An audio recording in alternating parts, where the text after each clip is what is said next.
جس کو سمود اور عاد دونوں نے جھٹلایا، سو سمود تو زبردست زلزلے سے ہلاک کر دیے گئے، رہے عاد تو ان کو نہایت زوردار آندھی سے تباہ کر دیا گیا۔ اللہ نے اس کو 7 رات اور 8 دن ان پر چلائے رکھا، تو اے مخاطب تو ان لوگوں کو اس میں اس طرح گرے ہوئے دیکھتا جیسے کھجوروں کے کھوکھلے تنے، پھر کیا تو ان میں سے کسی کو بھی باقی دیکھتا ہے؟ اور فرعون اور جو لوگ اس سے پہلے تھے اور وہ جو الٹی ہوئی بستیوں والے تھے سب گناہ کے کام کرتے تھے، سو انہوں نے اپنے پروردگار کے پیغمبر کی نافرمانی کی تو اللہ نے بھی ان کو بڑا سخت پکڑا۔ جب پانی طغیانی پر آیا تو ہم نے تم لوگوں کو کشتی میں سوار کر لیا تاکہ اس کو تمہارے لیے یادگار بنائیں اور یاد رکھنے والے کان اسے یاد رکھیں۔ پھر جب سور میں ایک بار پھونک مار دی جائے گی اور زمین اور پہاڑ دونوں اٹھا لیے جائیں گے، پھر ایک بار ہی توڑ پھوڑ کر برابر کر دیے جائیں گے، تو اس روز ہو پڑنے والی یعنی قیامت ہو پڑے گی، اور آسمان پھٹ جائے گا تو وہ اس دن کمزور ہوگا، اور فرشتے اس کے کناروں پر ہوں گے، اور تمہارے پروردگار کے عرش کو اس روز 8 فرشتے اپنے اوپر اٹھائے ہوں گے۔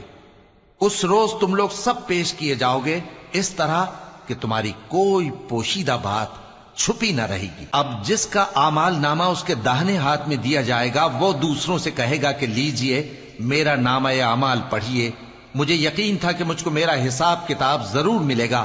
پس وہ شخص من مانے عیش میں ہوگا، یعنی اونچے باغ میں جس کے میوے جھکے ہوئے ہوں گے۔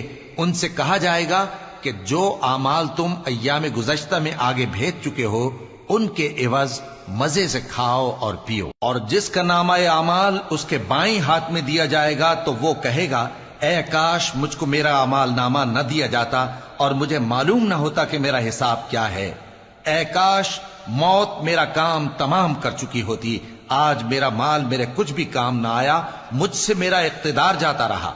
حکم ہوگا کہ اسے پکڑ لو، اب اسے طوق پہنا دو، پھر دوزخ کی آگ میں اسے جھونک دو، پھر زنجیر سے جس کی لمبائی 70 گز ہے جکڑ دو۔ یہ نہ تو اللہ عظمت والے پر ایمان لاتا تھا اور نہ فقیر کے کھانا کھلانے کی ترغیب دیتا تھا، سو آج اس کا بھی یہاں کوئی دوست نہیں اور نہ اس کے لیے کوئی کھانا ہے سوائے زخموں کے دھون کے، جس کو گناہگاروں کے سوا کوئی نہیں کھائے گا۔ سو میں ان چیزوں کی قسم کھاتا ہوں جو تم کو نظر آتی ہیں اور ان کی جو تمہیں نظر نہیں آتی، کہ یہ قرآن ایک معزز فرشتے کا پہنچایا ہوا کلام ہے اور یہ کسی شاعر کا کلام نہیں، مگر تم لوگ بہت ہی کم ایمان لاتے ہو، اور نہ کسی کاہن کا قول ہے لیکن تم لوگ بہت ہی کم غور و فکر کرتے ہو۔ یہ رب العالمین کا اتارا ہوا ہے، اور اگر یہ پیغمبر ہماری نسبت کوئی بات جھوٹ بنا لاتے تو ہم ان کا داہنا ہاتھ پکڑ لیتے، پھر ان کی رگے گردن کاٹ ڈالتے، پھر تم میں سے کوئی ہمیں اس سے روکنے والا نہ ہوتا۔ اور یہ کتاب تو پرہیزگاروں کے لیے نصیحت ہے، اور ہم جانتے ہیں کہ تم میں سے بعض اس کو جھٹلانے والے ہیں، نیز یہ کافروں کے لیے موجب حسرت ہے، اور کچھ شک نہیں کہ یہ یقین کرنے کے لائق ہے۔ سو تم اپنے پروردگار عظیم کے نام کی تسبیح کرتے رہو۔ شروع اللہ کا نام لے کر جو بڑا مہربان نہایت رحم والا ہے۔ ایک طلب کرنے والے نے عذاب طلب کیا جو نازل ہو کر رہے گا، یعنی کافروں پر، اور کوئی اس کو ٹال نہ سکے گا۔ جو بلندیوں والے اللہ کی طرف سے نازل ہوگا، جس کی طرف روح القدس اور دوسرے فرشتے چڑھتے ہیں، اس روز نازل ہوگا جس کا طول 50,000 برس ہوگا۔ تو تم کافروں کی باتوں کو حوصلے کے ساتھ برداشت کرتے رہو۔ لوگ اس دن کو دور سمجھتے ہیں جبکہ ہماری نظر میں وہ قریب ہے۔ جس دن آسمان ایسا ہو جائے گا جیسے پگھلا ہوا تانبا، اور پہاڑ ایسے جیسے رنگین اون، اور کوئی دوست کسی دوست کو نہ پوچھے گا حالانکہ ایک دوسرے کو سامنے دیکھ رہے ہوں گے۔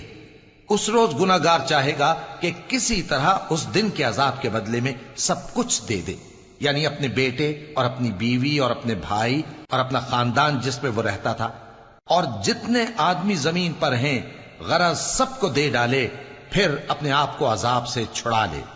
لیکن ایسا ہرگز نہیں ہوگا۔ وہ بھڑکتی ہوئی آگ ہے، کھال ادھیڑ کر کلیجہ نکال لینے والی۔ وہ ان لوگوں کو اپنی طرف بلائے گی جنہوں نے دین حق سے اعراض کیا اور منہ پھیر لیا اور مال جمع کیا پھر سینت سینت کر رکھا۔ کچھ شک نہیں کہ انسان کم حوصلہ پیدا ہوا ہے، جب اسے تکلیف پہنچتی ہے تو گھبرا اٹھتا ہے، اور جب ملتا ہے اس کو مال تو بخیل بن جاتا ہے۔ مگر نماز ادا کرنے والے جو نماز کا التزام رکھتے اور ہمیشہ پڑھتے ہیں، اور جن کے مال میں حصہ مقرر ہے، یعنی مانگنے والے کا اور نہ مانگنے والے کا، اور جو روز جزا کو سچ سمجھتے ہیں، اور جو اپنے پروردگار کے عذاب سے خوف رکھتے ہیں، بے شک ان کے پروردگار کا عذاب ہے ہی ایسا کہ اس سے بے خوف نہ ہوا جائے۔ اور جو اپنی شرمگاہوں کی حفاظت کرتے ہیں مگر اپنی بیویوں یا باندیوں سے کہ ان کے پاس جانے میں انہیں کچھ ملامت نہیں، اور جو لوگ ان کے سوا اور طریقے ڈھونڈیں تو وہ حد سے نکل جانے والے ہیں، اور جو اپنی امانتوں اور اپنے عہد و پیمان کا پاس کرتے ہیں، اور جو اپنی گواہیوں پر قائم رہتے ہیں، اور جو اپنی نماز کی پابندی کرتے ہیں، یہی لوگ جنتوں میں عزت و اکرام سے ہوں گے۔ تو اے نبی، ان کافروں کو کیا ہوا ہے کہ تمہاری طرف دوڑے چلے آتے ہیں، دائیں اور بائیں سے گروہ گروہ ہو کر جمع ہوتے جاتے ہیں؟ کیا ان میں سے ہر شخص یہ امید رکھتا ہے کہ نعمت کے باغ میں داخل کیا جائے گا؟ ہرگز نہیں۔ ہم نے ان کو اس چیز سے پیدا کیا ہے جسے یہ جانتے ہیں، پس مشرقوں اور مغربوں کے مالک کی قسم کہ ہم طاقت رکھتے ہیں، یعنی اس بات پر کہ ان سے بہتر لوگ بدل لائیں، اور ہم عاجز نہیں ہیں۔ تو اے پیغمبر، ان کو باطل میں پڑے رہنے اور کھیل لینے دو، یہاں تک کہ جس دن کا ان سے وعدہ کیا جاتا ہے وہ ان کے سامنے آ موجود ہو۔ اس دن یہ قبروں سے نکل کر اس طرح دوڑیں گے جیسے کسی مقابلے کے نشان کی طرف دوڑے جا رہی ہوں۔ ان کی آنکھیں جھک رہی ہوں گی اور ذلت ان پر چھا رہی ہوگی۔ یہی وہ دن ہے جس کا ان سے وعدہ کیا جاتا تھا۔ شروع اللہ کا نام لے کر جو بڑا مہربان نہایت رحم والا ہے۔ ہم نے نوح کو ان کی قوم کی طرف بھیجا کہ پیشتر اس کے کہ ان پر درد دینے والا عذاب واقع ہو، اپنی قوم کو خبردار کر دو۔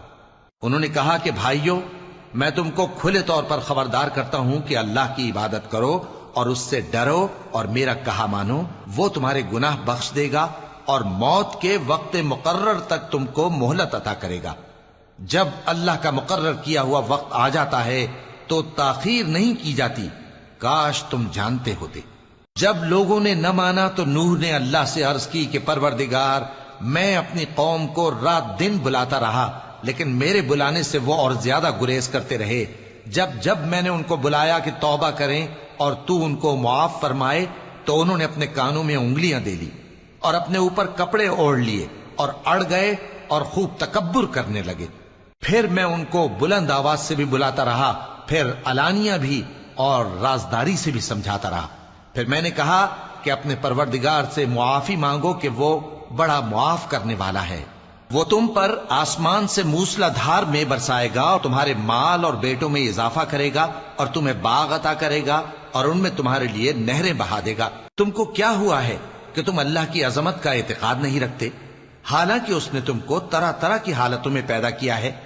کیا تم نے نہیں دیکھا کہ اللہ نے 7 آسمان کیسے اوپر تلے بنائے ہیں اور چاند کو ان میں روشن بنایا ہے اور سورج کو چراغ بنا دیا ہے؟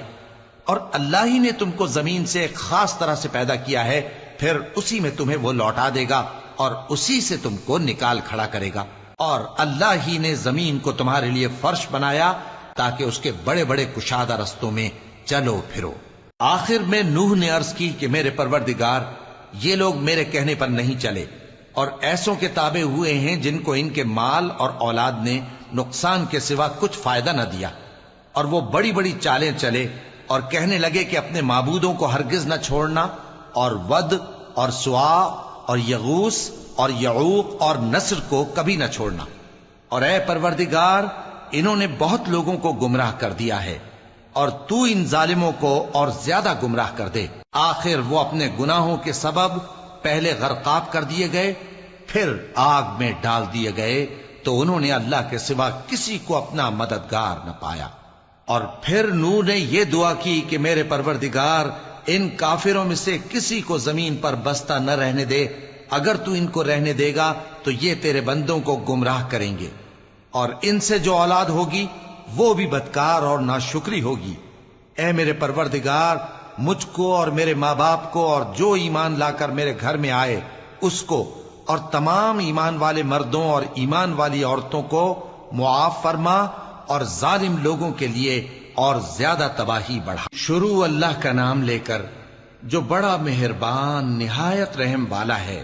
اے پیغمبر صلی اللہ علیہ وآلہ وسلم، لوگوں سے کہہ دو کہ میرے پاس وحی آئی ہے کہ جنوں کی ایک جماعت نے اس کتاب کو سنا تو کہنے لگے کہ ہم نے ایک عجیب قرآن سنا جو بھلائی کا رستہ بتاتا ہے، سو ہم اس پر ایمان لے آئے اور ہم اپنے پروردگار کے ساتھ کسی کو شریک نہیں بنائیں گے، اور یہ کہ ہمارے پروردگار کی شان بہت بلند ہے، وہ نہ بیوی رکھتا ہے نہ اولاد، اور یہ کہ ہم میں سے کوئی بے وقوف اللہ کے بارے میں جھوٹ گھڑتا ہے، اور ہمارا یہ خیال تھا کہ انسان اور جن اللہ کی نسبت جھوٹ نہیں بولیں گے، اور یہ کہ بعض بنی آدم بعض جنات کی پناہ لیا کرتے تھے تو اس سے ان کی سرکشی اور بڑھ گئی تھی، اور یہ کہ ان کا بھی یہی اعتقاد تھا جس طرح تمہارا تھا کہ اللہ کسی کو نہیں زندہ کرے گا، اور یہ کہ ہم نے آسمان کو ٹٹولا تو اس کو مضبوط چوکیداروں اور انگاروں سے بھرا ہوا پایا، اور یہ کہ پہلے ہم وہاں بہت سے مقامات پر فرشتوں کی باتیں سننے کے لیے بیٹھا کرتے تھے، اب کوئی سننا چاہے تو اپنے لیے انگارہ تیار پاتا ہے، اور یہ کہ ہمیں معلوم نہیں کہ اس سے اہل زمین کے ساتھ برائی مقصود ہے یا ان کے پروردگار نے ان کی بھلائی کا ارادہ فرمایا ہے، اور یہ کہ ہم میں بعض نیک ہیں اور بعض دوسری طرح کے، ہمارے کئی طرح کے مذہب ہیں، اور یہ کہ ہم نے سمجھ لیا ہے کہ ہم زمین میں خواہ کہیں ہوں اللہ کو ہرا نہیں سکتے اور نہ بھاگ کر اس کو تھکا سکتے ہیں، اور جب ہم نے ہدایت کی کتاب سنی اس پر ایمان لے آئے، سو جو شخص اپنے پروردگار پر ایمان لاتا ہے تو اس کو نہ نقصان کا خوف ہے نہ کسی طرح کے ظلم کا، اور یہ کہ ہم میں بعض فرما بردار ہیں اور بعض نافرمان ہیں، تو جو فرما بردار ہوئے وہ سیدھے رستے پر چلے اور جو نافرمان ہوئے وہ دوزخ کا ایندھن بنے۔ اور اے پیغمبر صلی اللہ علیہ وآلہ وسلم، یہ بھی ان سے کہہ دو کہ اگر یہ لوگ سیدھے رستے پر رہتے تو ہم ان کے پینے کو بہت سا پانی دیتے تاکہ اس سے ان کی آزمائش کریں، اور جو شخص اپنے پروردگار کی یاد سے منہ پھیرے گا وہ اس کو سخت عذاب میں داخل کرے گا، اور یہ کہ مسجدیں خاص اللہ کی ہیں تو اللہ کے ساتھ کسی اور کی عبادت نہ کرو، اور جب اللہ کے بندے یعنی یہ پیغمبر صلی اللہ علیہ وآلہ وسلم اس کی عبادت کو کھڑے ہوئے تو کافر ان کے گرد ہجوم کر لینے کو تھے۔ اے نبی صلی اللہ علیہ وآلہ وسلم، کہہ دو کہ میں تو اپنے پروردگار ہی کی عبادت کرتا ہوں اور کسی کو اس کا شریک نہیں بناتا، یہ بھی کہہ دو کہ میں تمہارے لیے نہ کسی نقصان کا اور نہ نفع کا کچھ اختیار رکھتا ہوں، یہ بھی کہہ دو کہ اللہ کے عذاب سے مجھے کوئی پناہ نہیں دے سکتا اور میں اس کے سوا کوئی جائے پناہ نہیں پاؤں گا، ہاں اللہ کی طرف سے احکام کا اور اس کے پیغاموں کا پہنچا دینا ہی میرے ذمہ ہے، اور جو شخص اللہ اور اس کے پیغمبر کی نافرمانی کرے گا تو ایسوں کے لیے جہنم کی آگ ہے، وہ ہمیشہ ہمیشہ اس میں رہیں گے، یہاں تک کہ جب یہ لوگ وہ دن دیکھ لیں گے جس کا ان سے وعدہ کیا جاتا ہے، تب ان کو معلوم ہو جائے گا کہ مددگار کس کے کمزور ہیں اور شمار کن کا تھوڑا ہے۔ کہہ دو کہ جس دن کا تم سے وعدہ کیا جاتا ہے میں نہیں جانتا کہ وہ عنقریب آنے والا ہے یا میرے پروردگار نے اس کی مدت دراز کر دی ہے، وہی غیب کا جاننے والا ہے، سو کسی پر اپنے غیب کو ظاہر نہیں کرتا، ہاں جس پیغمبر کو پسند فرمائے اور اس کو غیب کی باتیں بتا دے تو اس کے آگے اور پیچھے نگہبان مقرر کر دیتا ہے تاکہ معلوم فرمائے کہ انہوں نے اپنے پروردگار کے پیغام پہنچا دیے ہیں، اور یوں تو اس نے ان کی سب چیزوں کا ہر طرف سے احاطہ کر رکھا ہے اور ایک ایک چیز گن رکھی ہے۔ شروع اللہ کا نام لے کر جو بڑا مہربان نہایت رحم والا ہے۔ اے کملی میں لپٹنے والے، رات کو قیام کیا کرو مگر تھوڑی سی رات، یعنی نصف رات یا اس سے کچھ کم قیام کرو یا کچھ زیادہ، اور قرآن کو اچھی طرح ٹھہر ٹھہر کر پڑھا کرو، ہم ان قریب تم پر ایک بھاری فرمان نازل کریں گے، کچھ شک نہیں کہ رات کا اٹھنا نفس کو سخت پامال کرتا ہے اور اس وقت ذکر بھی خوب درست ہوتا ہے، دن کے وقت تو تمہیں اور بہت سے شغل ہوتے ہیں، تو اپنے پروردگار کے نام کا ذکر کرو اور ہر طرف سے بے تعلق ہو کر اسی کی طرف متوجہ ہو جاؤ۔ وہی مشرق اور مغرب کا مالک ہے، اس کے سوا کوئی معبود نہیں، تو اسی کو اپنا کارساز بناؤ، اور جو دل آزار باتیں یہ لوگ کہتے ہیں ان کو سہتے رہو، اور خوبصورتی سے ان سے کنارہ کش رہو، اور مجھے ان جھٹلانے والوں سے جو دولت مند ہیں سمجھ لینے دو، اور ان کو تھوڑی سی مہلت دے دو۔ کچھ شک نہیں کہ ہمارے پاس بیڑیاں ہیں اور بڑی زبردست آگ ہے، اور گلے میں اٹکنے والا کھانا ہے، اور درد دینے والا عذاب ہے۔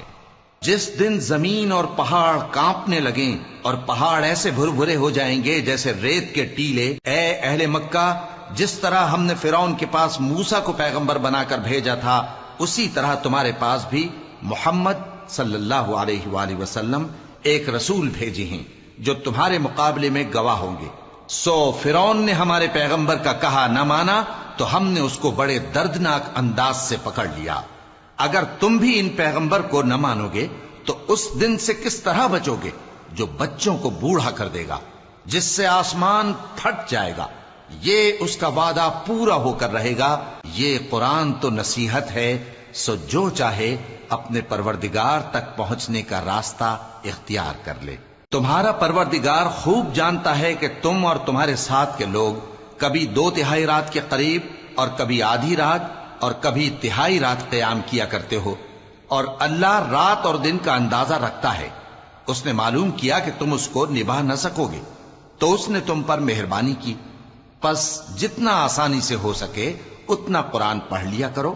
اس نے جانا کہ تم میں بعض بیمار بھی ہوں گے اور بعض اللہ کے فضل یعنی معاش کی تلاش میں ملک میں سفر کریں گے اور بعض اللہ کی راہ میں لڑیں گے، تو جتنا آسانی سے ہو سکے اتنا قرآن پڑھ لیا کرو، اور نماز قائم کرتے رہو اور زکوٰۃ ادا کرتے رہو، اور اللہ کو نیک نیتی سے قرض دیتے رہو، اور جو عمل نیک تم اپنے لیے آگے بھیجو گے اس کو اللہ کے ہاں بہتر اور صلے میں بہت عظیم پاؤ گے، اور اللہ سے بخشش مانگتے رہو، بے شک اللہ بخشنے والا ہے، مہربان ہے۔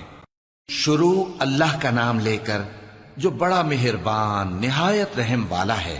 اے چادر میں لپٹنے والے، اٹھو، اب خبردار کرنے لگو اور اپنے پروردگار کی بڑائی بیان کرو، اور اپنے کپڑے پاک رکھو اور شرک کی گندگی سے تو الگ ہی رہو، اور اس نیت سے احسان نہ کرو کہ اس سے زیادہ کے خواہاں ہو، اور اپنے پروردگار کی خاطر صبر کرتے رہو۔ پھر جب سور پھونکا جائے گا تو وہ دن مشکل کا دن ہوگا، یعنی کافروں پر آسان نہ ہوگا۔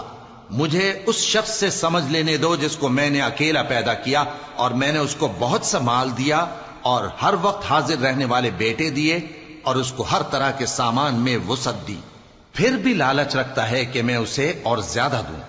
ایسا ہرگز نہیں ہوگا، یہ ہماری آیتوں کا بڑا مخالف رہا ہے۔ میں اسے ایک بڑی چڑھائی چڑھاؤں گا۔ اس نے غور و فکر کیا اور ایک بات ٹھہرا لی، یہ مارا جائے، اس نے کیسی تجویز کی، پھر یہ مارا جائے، اس نے یہ کیسی تجویز کی، پھر اس نے نگاہ کی، پھر تیوری چڑھائی اور منہ بگاڑا، پھر پیٹ پھیر کر چلا اور تکبر کیا، پھر کہنے لگا یہ تو جادو ہے جو پہلے لوگوں سے برابر ہوتا آیا ہے، پھر بولا یہ اللہ کا کلام نہیں بلکہ بشر کا کلام ہے، میں ان قریب اس کو سقر میں داخل کروں گا، اور تم کیا سمجھے کہ سقر کیا ہے؟ وہ ایسی آگ ہے کہ نہ باقی رکھے گی اور نہ چھوڑے گی، اور بدن کو جھلس کر سیاہ کر دے گی۔ اس پر 19 داروغہ ہیں، اور ہم نے دوزخ کے داروغہ فرشتے ہی بنائے ہیں، اور ان کا شمار کافروں کی آزمائش کے لیے مقرر کیا ہے، اس لیے کہ اہل کتاب یقین کریں اور مومنوں کا ایمان اور زیادہ ہو، اور اہل کتاب اور مومن شک نہ لائیں، اور اس لیے کہ جن لوگوں کے دلوں میں نفاق کا روگ ہے اور جو کافر ہیں کہیں کہ اس مثال کے بیان کرنے سے اللہ کا مقصود کیا ہے۔ اسی طرح اللہ جس کو چاہتا ہے گمراہ رہنے دیتا ہے اور جس کو چاہتا ہے ہدایت دیتا ہے، اور تمہارے پروردگار کے لشکروں کو اس کے سوا کوئی نہیں جانتا، اور یہ قرآن تو بنی آدم کے لیے نصیحت ہے۔ ہاں ہاں، قسم ہے چاند کی اور رات کی جب رخصت ہونے لگے، اور صبح کی جب روشن ہو جائے، کہ وہ آگ ایک بہت بڑی آفت ہے، انسان کے لیے ڈر کی چیز، یعنی اس شخص کے لیے جو تم میں سے آگے بڑھنا چاہے یا پیچھے رہنا چاہے۔ ہر شخص اپنے کرتوتوں کے باعث گرفتار ہوگا، مگر داہنی طرف والے نیک لوگ جنتوں میں ہوں گے اور پوچھتے ہوں گے یعنی آگ میں جلنے والے گناہگاروں سے کہ تم دوزخ میں کیوں پڑے؟ وہ جواب دیں گے کہ ہم نمازیوں میں شامل نہ ہوئے اور نہ ہم فقیروں کو کھانا کھلاتے تھے، اور ہم بحث کرنے والوں کے ساتھ مل کر بحث کرتے تھے اور روز جزا کو جھٹلاتے تھے یہاں تک کہ ہمیں موت آ گئی۔ تو سفارش کرنے والوں کی سفارش ان کے حق میں کچھ فائدہ نہ دے گی۔ ان کو کیا ہوا ہے کہ نصیحت سے روگرداں ہو رہے ہیں؟ گویا گدھے ہیں کہ بدک جاتے ہیں جو شیر سے ڈر کر بھاگ جاتے ہیں۔ اصل یہ ہے کہ ان میں سے ہر شخص یہ چاہتا ہے کہ اس کے پاس کھلی ہوئی کتاب آئے۔ ایسا ہرگز نہیں ہوگا۔ حقیقت یہ ہے کہ ان کو آخرت کا خوف ہی نہیں۔ کچھ شک نہیں کہ یہ قرآن نصیحت ہے، تو جو چاہے اسے یاد رکھے، اور یاد بھی تبھی رکھیں گے جب اللہ چاہے۔ وہی اس لائق ہے کہ اس سے ڈرا جائے، اور وہی معاف کرنے والا ہے۔ شروع اللہ کا نام لے کر جو بڑا مہربان نہایت رحم والا ہے۔ میں روز قیامت کی قسم کھاتا ہوں اور نفس لوامہ کی قسم کھاتا ہوں کہ سب لوگ اٹھا کر کھڑے کیے جائیں گے۔ کیا انسان یہ خیال کرتا ہے کہ ہم اس کی بکھری ہوئی ہڈیاں اکٹھی نہیں کریں گے؟ ضرور کریں گے، اور ہم اس بات پر قادر ہیں کہ اس کی پور پور درست کر دیں۔ مگر انسان چاہتا ہے کہ آئندہ بھی خود سری کرتا چلا جائے۔ پوچھتا ہے کہ قیامت کا دن کب ہوگا؟ سو جب آنکھیں چندھیا جائیں اور چاند گہنا جائے اور سورج اور چاند جمع کر دیے جائیں، اس دن انسان کہے گا کہ کہاں ہے بھاگنے کی جگہ؟ کہیں نہیں، کوئی جائے پناہ نہیں۔ اس روز تمہارے پروردگار ہی کے پاس تمہیں جا ٹھہرنا ہے۔ اس دن انسان کو جو عمل اس نے آگے بھیجے اور جو پیچھے چھوڑے ہوں گے سب بتا دیے جائیں گے۔ بلکہ انسان آپ اپنا گواہ ہے، اگرچہ عذر و معذرت کرتا رہے۔ اور اے پیغمبر صلی اللہ علیہ وآلہ وسلم، وحی کے پڑھنے کے لیے اپنی زبان کو تیز تیز حرکت نہ دیا کرو کہ اس کو جلد سیکھ لو۔ اس کا جمع کرنا اور پڑھانا ہمارے ذمے ہے۔ سو جب ہم اسے پڑھا کریں تو تم اس کو سنا کرو اور پھر اسی طرح پڑھا کرو۔ پھر اس کے معانی کا بیان بھی ہمارے ذمے ہے۔ مگر لوگو، تم دنیا کو دوست رکھتے ہو اور آخرت کو چھوڑے دیتے ہو۔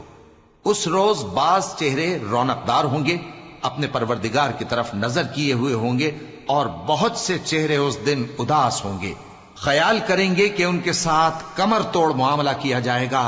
ہاں، جب جان گلے تک پہنچ جائے اور لوگ کہنے لگیں اس وقت کون جھاڑ پھونک کرنے والا ہے، اور اس جاں بلب نے سمجھا کہ اب جدائی کا وقت ہے اور پنڈلی سے پنڈلی لپٹ جائے، اس دن تجھ کو اپنے پروردگار کی طرف کھینچے چلے چلنا ہے۔ پھر ایسے مغرور نے نہ تو پیغمبر صلی اللہ علیہ وآلہ وسلم کو سچا جانا اور نہ نماز پڑھی، لیکن جھٹلایا اور منہ پھیر لیا، پھر اپنے گھر والوں کے پاس اکڑتا ہوا چل دیا۔ خرابی ہے تیری، خرابی پر خرابی ہے، پھر خرابی ہے تیری، خرابی پر خرابی ہے۔ کیا انسان یہ خیال کرتا ہے کہ اسے یوں ہی چھوڑ دیا جائے گا؟ کیا وہ منی کا جو ٹپکائی جاتی ہے ایک قطرہ نہ تھا، پھر لوتھڑا ہوا، پھر اللہ نے اس کو بنایا، سو اس کے اعضاء کو درست کیا، پھر اس کی دو قسمیں بنائیں، مرد اور عورت۔ کیا اس کو اس بات پر قدرت نہیں کہ مردوں کو زندہ کر دے؟ شروع اللہ کا نام لے کر جو بڑا مہربان نہایت رحم والا ہے۔ بے شک انسان پر زمانے میں ایک ایسا وقت بھی آ چکا ہے کہ وہ کوئی قابل ذکر چیز نہ تھا۔ ہم نے انسان کو ملے جلے نطفے سے پیدا کیا تاکہ اسے آزمائیں، تو ہم نے اس کو سنتا دیکھتا بنایا، یقیناً ہم ہی نے اسے رستہ بھی دکھا دیا۔ اب خواہ شکر گزار ہو خواہ ناشکرا۔ بے شک ہم نے کافروں کے لیے زنجیریں اور طوق اور دہکتی آگ تیار کر رکھی ہے۔ جو نیکوکار ہیں وہ ایسی شراب پیئیں گے جس میں کافور کی آمیزش ہوگی۔ یہ ایک چشمہ ہے جس میں سے اللہ کے بندے پیئیں گے، اور اس میں سے چھوٹی چھوٹی نہریں نکال لیں گے۔ یہ لوگ نظریں پوری کرتے ہیں اور اس دن سے جس کی سختی پھیل رہی ہوگی خوف رکھتے ہیں، اور باوجود کہ ان کو خود کھانے کی چاہت ہوتی ہے مگر فقیروں اور یتیموں اور قیدیوں کو کھلاتے ہیں، اور کہتے ہیں کہ ہم تم کو محض اللہ کی خوشنودی کے لیے کھلاتے ہیں، نہ تم سے بدلہ چاہتے ہیں اور نہ شکر گزاری۔ ہم کو اپنے پروردگار سے اس دن کا ڈر لگتا ہے جو چہروں کو بگاڑنے والا اور بڑی سختی والا ہوگا۔ چنانچہ اللہ ان کو اس دن کی سختی سے بچا لے گا اور تازگی اور خوشی عنایت فرمائے گا، اور ان کے صبر کے بدلے ان کو بہشت اور ریشمی لباس عطا کرے گا، اس میں وہ تختوں پر تکیے لگائے بیٹھے ہوں گے، وہاں نہ دھوپ کی حدت دیکھیں گے نہ سردی کی شدت، ان پر درختوں کے سائے قریب ہوں گے اور میووں کے گچھے جھکے ہوئے لٹک رہے ہوں گے، اور خدام چاندی کے برتن لیے ہوئے ان کے ارد گرد پھریں گے، اور شیشے کے نہایت شفاف پیالے، اور شیشے بھی چاندی کے جو ٹھیک اندازے کے مطابق بنائے گئے ہیں، اور وہاں ان کو ایسی شراب بھی پلائی جائے گی جس میں ادرک کی آمیزش ہوگی۔ یہ بہشت میں ایک چشمہ ہے جس کا نام سلسبیل ہے، اور ان کے پاس لڑکے آتے جاتے ہوں گے جو ہمیشہ ایک ہی حالت پر رہیں گے، جب تم ان پر نگاہ ڈالو تو خیال کرو کہ بکھرے ہوئے موتی ہیں۔ اور بہشت میں جہاں آنکھ اٹھاؤ گے کثرت سے نعمت اور عظیم الشان سلطنت دیکھو گے، ان کے جسموں پر دیبا اور اطلس کے سبز کپڑے ہوں گے، اور انہیں چاندی کے کنگن پہنائے جائیں گے، اور ان کا پروردگار ان کو نہایت پاکیزہ مشروب پلائے گا، فرمائے گا یہ تمہارا صلہ ہے اور تمہاری محنت ہمارے ہاں مقبول ہوئی۔ اے نبی صلی اللہ علیہ وآلہ وسلم، ہم نے تم پر قرآن بتدریج نازل کیا ہے، تو اپنے پروردگار کے فیصلے کے لیے انتظار کیے رہو، اور ان لوگوں میں سے کسی بدعمل اور ناشکرے کا کہا نہ ماننا، اور صبح و شام اپنے پروردگار کا نام لیتے رہو، اور رات کو بڑی دیر تک اس کے آگے سجدے کرو اور اس کی پاکی بیان کرتے رہو۔ یہ لوگ دنیا کو دوست رکھتے ہیں اور قیامت کے بھاری دن کو پس پشت چھوڑے دیتے ہیں۔ ہم نے ان کو پیدا کیا اور ان کے جوڑ جوڑ کو مضبوط بنایا، اور اگر ہم چاہیں تو ان کے بدلے انہی کی طرح اور لوگ لے آئیں۔ یہ قرآن تو نصیحت ہے، جو چاہے اپنے پروردگار کی طرف پہنچنے کا راستہ اختیار کر لے، اور تم کچھ بھی نہیں چاہ سکتے مگر جو اللہ کو منظور ہو۔ بے شک اللہ جاننے والا ہے، حکمت والا ہے، وہ جس کو چاہتا ہے اپنی رحمت میں داخل کر لیتا ہے، اور ظالموں کے لیے اس نے دکھ دینے والا عذاب تیار کر رکھا ہے۔ شروع اللہ کا نام لے کر جو بڑا مہربان نہایت رحم والا ہے۔ ہواؤں کی قسم جو نرم نرم چلتی ہیں پھر زور پکڑ کر جھکڑ ہو جاتی ہیں، اور بادلوں کو ابھار کر اٹھا لاتی ہیں، پھر ان کو پھاڑ کر جدا جدا کر دیتی ہیں۔ پھر فرشتوں کی قسم جو وحی لاتے ہیں تاکہ عذر دور کر دیا جائے یا ڈر سنا دیا جائے کہ جس فیصلے کا تم سے وعدہ کیا جاتا ہے وہ ہو کر رہے گا، جب تاروں کی چمک جاتی رہے، اور جب آسمان میں شگاف پڑ جائیں، اور جب پہاڑ ریزہ ریزہ کر کے اڑا دیے جائیں، اور جب پیغمبروں کے لیے وقت مقرر کر دیا جائے۔ بھلا ان کاموں میں تاخیر کس لیے کی گئی؟